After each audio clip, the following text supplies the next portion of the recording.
To begin, let's talk about electricity. So electricity is a form of energy that flows in one direction, which powers both small and large objects depending on the voltage. Electricity in 2020 is one of the commonmost ways that we power our world. So in this project, students will look at two forms of energy, series and parallel.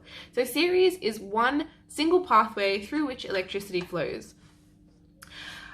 All parts like the battery pack and the bulbs are connected to this one pathway where the devices continually connect one after another and they have no branches out. On the other hand, parallel is when the current is able to flow to more than one pathway, so it branches out in this one. When explaining this to students, they will be instructed to follow along with their completed circuits, or alternatively, you can use a model where they can identify the difference. It will also be helpful to explain that both circuits can be in the same circuit. You can use both series and parallel in the same, as we have done here in this castle.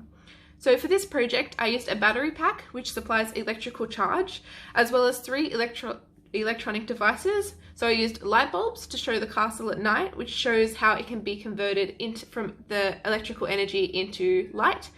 I used a buzzer, which is the smoke alarm for the castle, so that's how electricity becomes sound, and also a motor for the spinning clothesline on a windy day, which is into motion.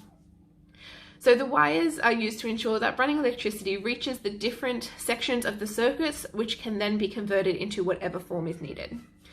An expected issue that arose while I was undertaking this task began at JCAR when I was talking to the salesman. I explained what my task was and he pointed out that a 3-cell battery pack would be necessary for all my components, but he explained that the voltage connected to the motor would be high and to remember not to overrun it too much for extended periods because it would be overworked. He explained something that I previously hadn't thought of, which was that you usually try and match the voltage of the battery to the voltage of the motor so that they're equal. This may be fixed by just adding more components to the series so that it's a more distributed energy circuit. Also, I could try just to use a 2-cell battery pack in future and see if it would slow the motor. And finally, let me demonstrate this final product in motion.